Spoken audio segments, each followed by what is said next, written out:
And welcome back to Forza Horizon 5, where today is all about retro sleepers and specifically which country made the best retro sleepers. So I've got 5, let's get into it. Now the first car is all the way from Japan. It's actually a Nissan Skyline, the GTS-T. This is a 3-litre engine, basically touring half of the road, but it doesn't look like one. This is basically a normal Skyline. In fact, the Skyline is a very popular saloon slash coupe over in Japan, and also in America for that matter. So this one does not look quick at all, until you realise it has stuff like 4-wheel steering. And here is another touring car for the road, the Ford Sierra RS Cosworth, without the wing. So basically what Ford did here was take a normal Ford Sierra and put in a turbo the size of an oil drum. And obviously the classic sleeper, the Volvo 242 Turbo. This basically is your average family runaround turbocharged.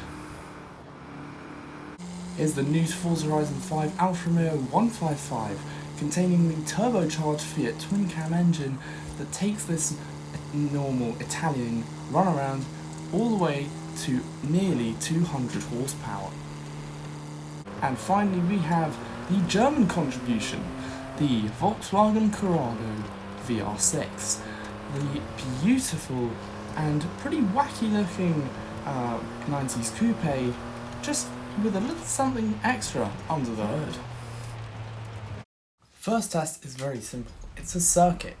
This one is a bit of on-road and off-road, and combines handling and also a bit of scenic driving. So we start in a tunnel, which has a dirt track inside it, so off-road. The Alfa should be good here, it is all-wheel drive. Now for the speed zone, I wasn't really expecting much. I mean, the Alfa's all-wheel drive, and I was expecting a bit of understeer, but actually it wasn't too bad. It didn't really step out too much. And, well, actually it's getting a really, really good score on the speed zone. In fact, here is the final result, 90 miles an hour. That puts it in top spot for now. Now, here is the Nissan Skyline GTS-R. It has a 2-litre engine, but it's a straight 6. And I think it's got decent power. It's also got a turbo. Now, where this car should really shine is through the speed zone, because this car, unlike any of the others on this list, has 4-wheel steering. It actually works in game, and despite it only being a few degrees, it really does help. Although it is the Skyline, so it does understeer at times. As you can see, good score, but actually worse than the Alfa. Now, time for the Corrado, the oddball of the bunch, but this is the only front-wheel drive and normally aspirated car of the bunch, but still, it's got decent power and no turbo lag.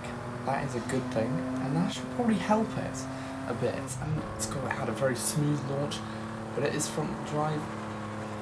It does lean a bit, slight understeer, but actually it's not bad. It's actually very, very good. Decent score, but not as good as the Skyline or the Alfa, so it's still in last. Okay, now here is the Sierra Cosworth. As you can see, a bit of a slow start. I mean, the turbo is absolutely massive on this thing. I mean, this was used as a touring car, and this is actually a near touring car variant for it. It's a homologation special, but that isn't necessarily a good thing. The turbo is just too big. It's too sort of laggy, and that does not help this car's rear-wheel drive, and when the turbo kicks in, so does the back end. It has the worst score so far on the leaderboard, and I think I also had the worst lap time. Here is the Volvo 242 Turbo, and well, it's certainly heavy. And one thing I will say is, it's actually not bad. The engine is super torquey, and that rear-wheel drive layout is actually very useful. Car is very flat. I thought it was, quite tall and boxy. I thought the handling would be terrible. It's actually very, very good. No wonder these are sometimes used as race cars. It actually got the second best score on the speed zone, and actually it was pretty good. Now, the Alfa Romeo is currently in the lead for Italy with a whopping 90.98. Now, this is a acceleration test. This car's going to approach the junction at 30 miles an hour and then floor it. And now in this bridge there is a speed trap, whichever car scores the highest wins. 87, that's very, very good by the Cosworth. Up next, the current winner of this championship, the Alfa Romeo. Approaching the junction, and away we go. Good acceleration. Turbo is slightly smaller, and it's got less power, but can it... Ooh, no, that's a lot worse.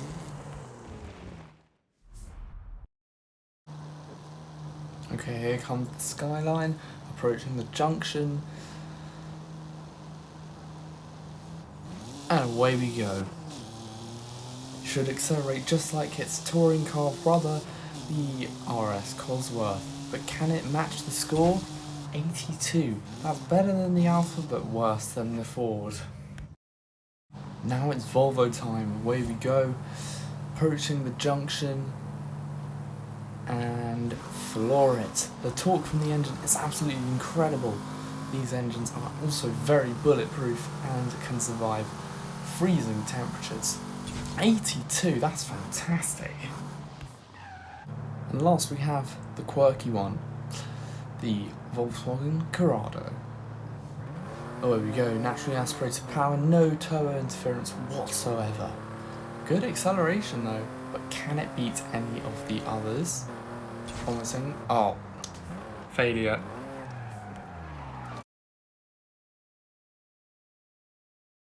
Now after that test, Sweden took the lead with 7 points, and Germany is currently in last with just 5. But can it claw some back? Now this test is pretty clever. So basically the cars are being driven to the runway where they're going to floor it and see which car gets the closest to its claimed top speed by the end.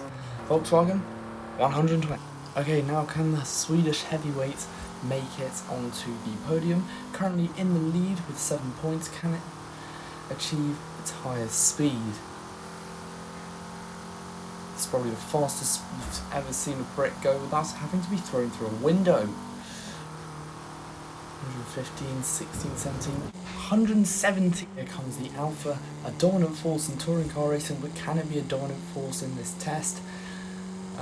On the way to the runway. Now, accelerating down the runway, turbo kicking in and pushing this thing along the runway. 105, 6, 7, 8, 9, 10. Can it beat the Volvo? Yes, it can. 119. Out for the skyline. Can it make it faster than any of the other cars? This thing actually fell off the bridge, but it glitched back on. Okay, now down the runway, that Turbo 6 is pushing this thing to the limit. Beating the Volvo and the Volkswagen in first. 24. Now here is the Ford Sierra Cosworth. Can it beat its rivals from Nissan? It has got pretty bad handling this, but it made it to the airport, luckily in one piece. And away we go, 100 miles an hour, 110, can it beat the others? Yes, it beat the Volvo and the Corrado. 125, 6, 7, 8, 9, 131! Now, the winner is Japan. With 14 points, Japan is the winner of who made the best sleeper cars. But who makes the best sleeper cars today? If you want to find that out, please do subscribe because I'll be making that video in the future. Anyway, I hope you enjoyed this video. Please like and subscribe. Thank you for getting me over 100 subscribers again. And I will see you next time. Goodbye.